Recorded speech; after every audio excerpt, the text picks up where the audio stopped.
Oh my God, blinding light. Hi everybody, how are you? Fine? Oh my gosh. Okay, so my name is Mel Robbins, and for the last 17 years I have done nothing but help people get everything that they want. Within reason. My husband's here. And so I've done it in the courtroom, in the boardroom, in the bedroom, in people's living room, whatever room you want to be in. If I'm there, I will help you get whatever you want by any means necessary. For the last 3 years, I host a syndicated radio show. 5 days a week, I go live in 40 cities, and I talk to men and women across America who feel stuck. Do you know that a third of Americans feel dissatisfied with their lives right now? That is 100 million people. That's insane. And I've come face to face with it in this new show that I'm doing, which is also insane. It's called In-Laws. I move in with families across America, you guessed it, who are at war with their in-laws. We move them into the same house. I verbally assassinate everybody. We open up Pandora's box, and I get people to stop arguing about the donuts and who's hosting Thanksgiving dinner and talk about the real stuff. And that's what I want to talk to you about. I'm here for you. I'm going to tell you everything I know in less than 18 minutes about how to get what you want. So I want you to take a millisecond right now, and I want you to think about what you want. You. And I want you to be selfish. Screw Simon and the we thing. This is about me. Right now. Sorry, Simon. What do you want? And here's the deal. I don't want it to sound good to other people. Being healthy will not get your ass on a treadmill. Losing your man boobs so you could hook up with somebody?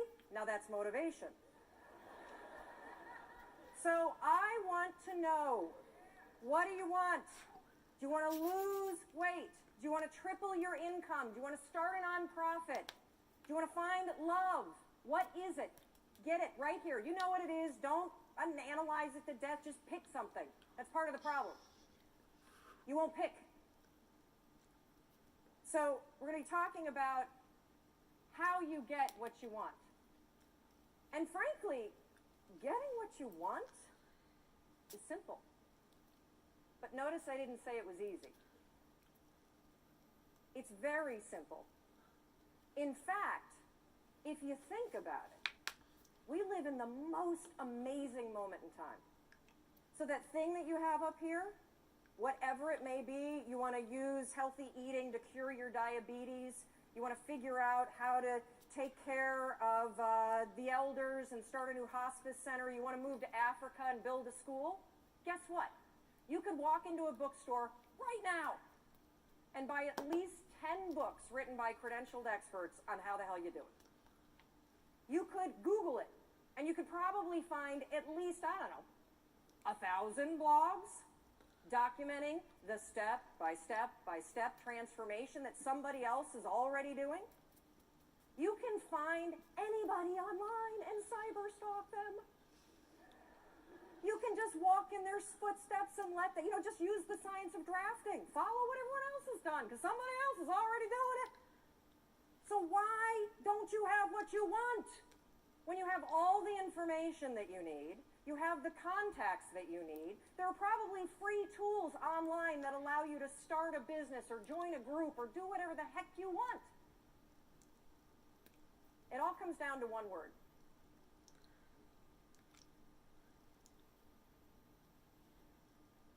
Shut the front door. You know what I'm talking about? The F-bomb. It's everywhere. You hear it all the time, and I honestly don't understand what the appeal is of the word. I mean, you don't sound smart when you say it. And it's really not expressing how you really feel. It's sort of a cheap, shot to take. And of course, I'm talking about the word fine. How you doing? I'm fine. Oh, really? You are? Dragging around those extra 40 pounds, you're fine. Feeling like roommates with your spouse, you're fine. You haven't had sex in 4 months, you're fine? Really? I don't think so. But see, here's the deal with saying that you're fine. It's actually genius. Because if you're fine, you don't have to do anything about it. But when you think about this word fine, it just makes me so angry. I mean, here we are at a conference about being alive, and you're going to describe the experience of being alive as fine?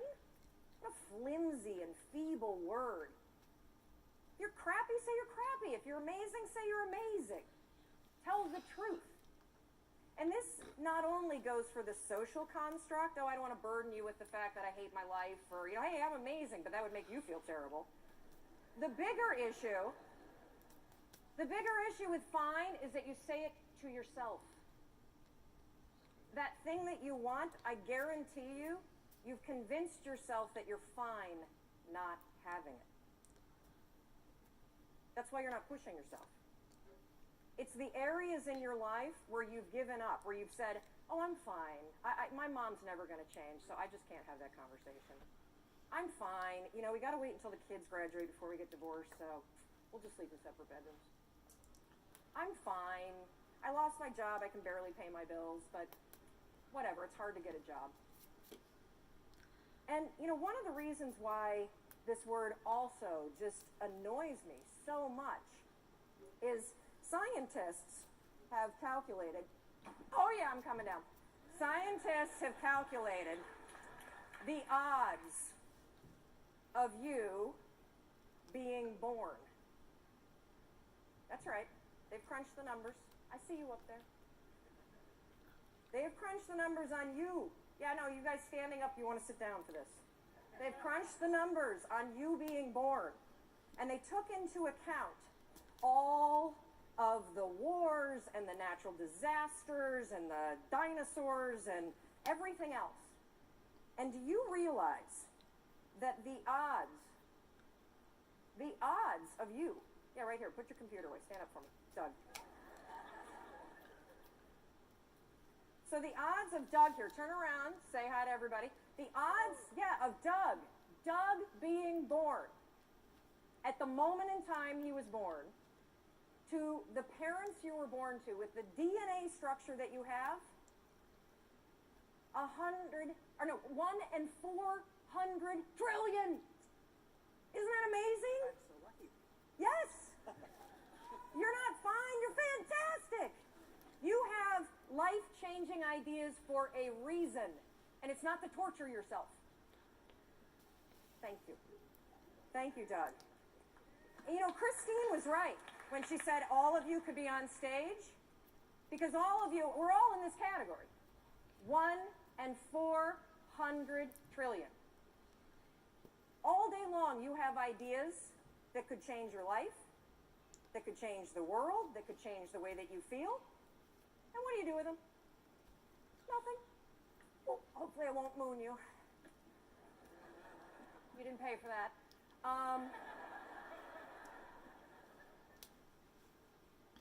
And I want you to just think for a minute, because we all have, I love to use the analogy, the inner snooze button. You have these amazing ideas that bubble up, right? You've been watching people all day, and I guarantee you, ping pong balls, boom, boom, boom, boom, boom, boom, boom. You've got idea, what should do this, should do that, and every time you have an idea, what do? Boop, it's snooze. What's the first decision you made this morning? I bet it was to go back to bed.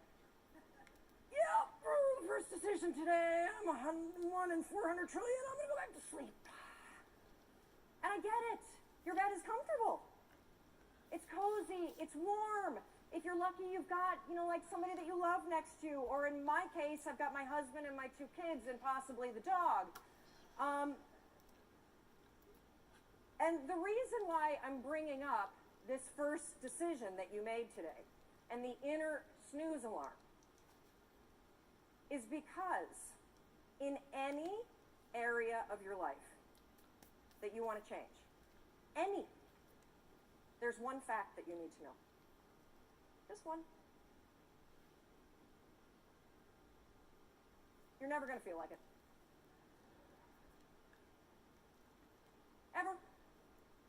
no one's coming, motivation isn't happening, you're never going to feel like it. Scientists call it activation energy. That's what they call the force required to get you to change from what you're doing on autopilot to do something new. So try this test tomorrow. You think you're so fancy. I know you're attending TED. Try this. Tomorrow morning, set your alarm for 30 minutes earlier.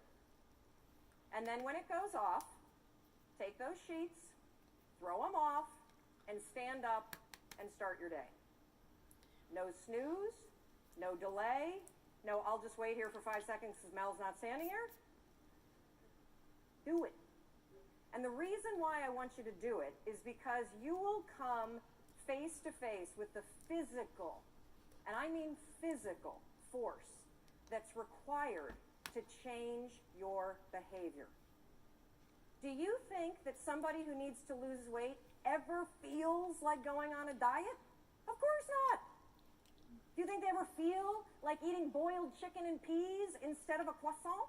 I don't think so. The activation energy required to get your ass away from your computer and out your front door to go on the walk you said that you were going to go on is the exact same amount of force that it takes you to push yourself out of a warm bed and into a cold room. What's interesting about being an adult is that when you become 18, nobody tells you that it's now going to be your job to parent yourself. And by parent yourself, I mean it's your job to make yourself do the crap you don't want to do so you can be everything that you're supposed to be. And you're so damn busy waiting to feel like it. And you're never going to. My son never feels like getting off his DS. That's my job. Get off the damn DS. Kendall, clean up the Barbies. If you're going to have a nude party in my bathroom, at least clean it up. God, chew with your mouth closed. We're not in a barn for crying out loud. All right, dinner's coming. Get out of the pantry. As parents, and you were a kid, your parents make you do the things you don't feel like doing because you won't. Ever. Not now, not then, not ever. And even when you get good at something, you'll figure out something else you don't want to do. And then you'll plateau out and you'll get bored and you're like, I hate this job, this is boring. But will you look for a new one? No. You'll just bitch about that one. It's very, very simple to get what you want. But it's not easy. You have to force yourself. And I mean force. And the reason why I use the word force, when Roz was up here and talking about the emotion tracking, and she had the picture of the two sides of the brain, I look at the brain the exact same way. Only I describe one side of your brain as autopilot, and the other side is emergency brake. That's the only two speeds you got.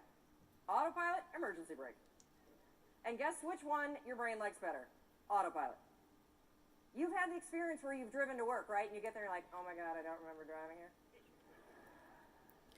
You weren't drunk. That was your brain on autopilot. It was functioning just at this level.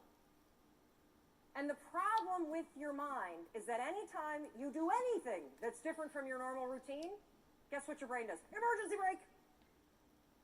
And it has that reaction for everything. Everything. You walk into the kitchen and you see everybody's left their breakfast dishes for you. And you think for the 100th time, I'm going to kill them. In fact, I'm going to leave them here and I'm going to make them do it. But that's not your normal routine, is it? So your mind goes, emergency brake. And you go right into autopilot. I'll just load it and be pissed. And then not have sex. That's what I'm going to do.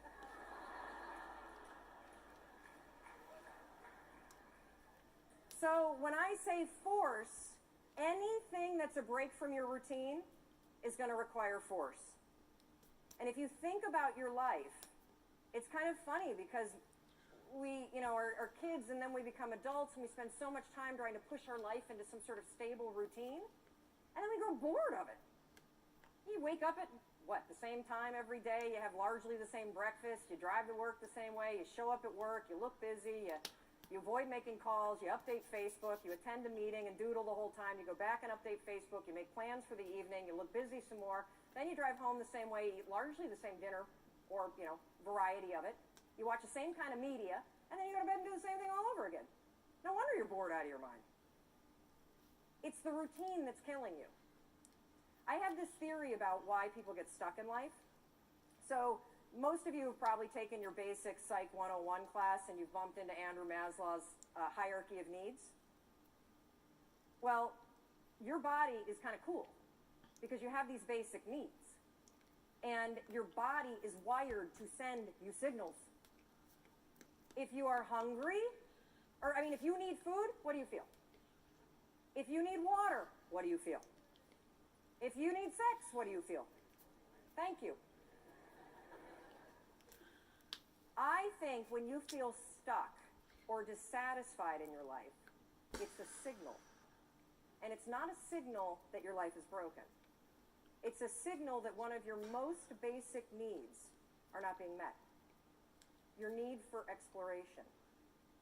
Everything about your life, about your body, grows. Your cells regenerate, your hair, your nails, everything grows for your entire life. And your soul needs exploration and growth.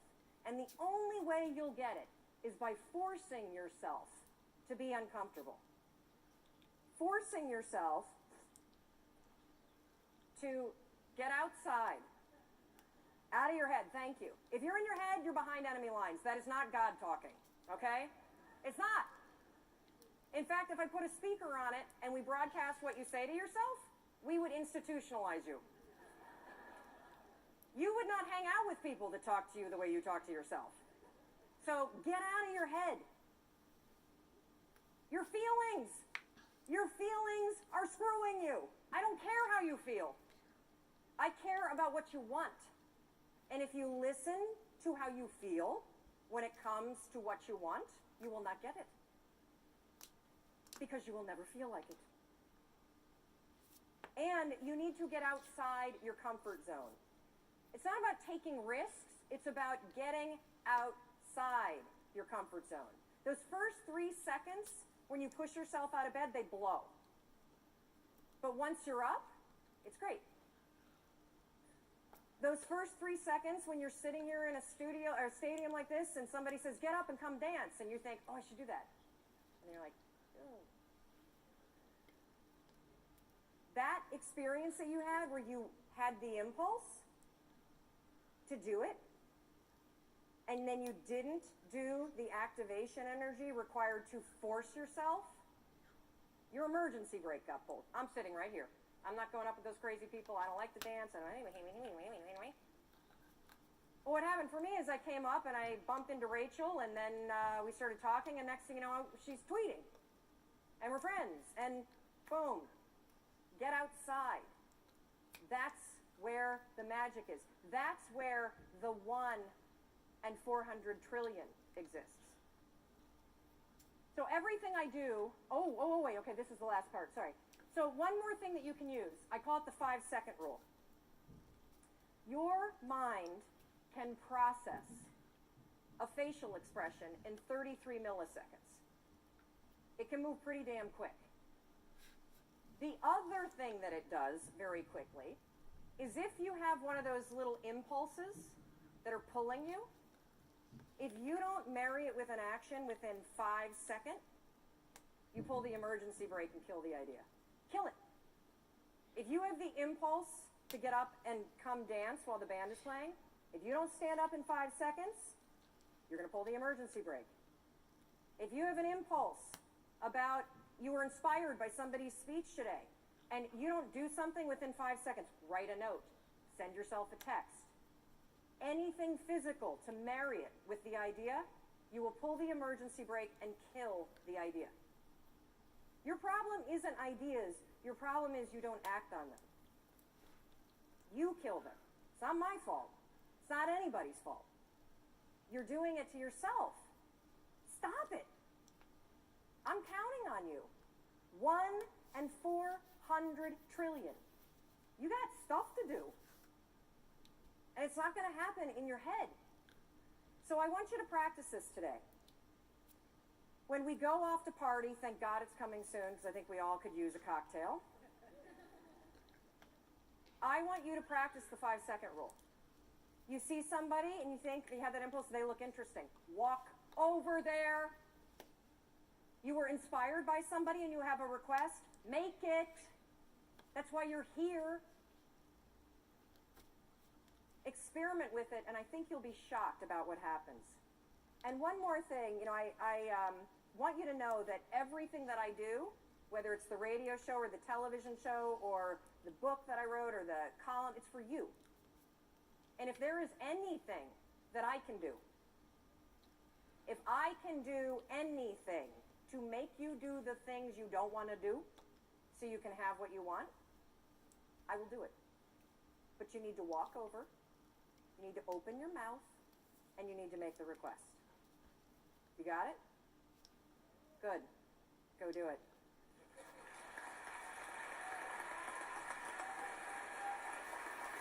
Thank you.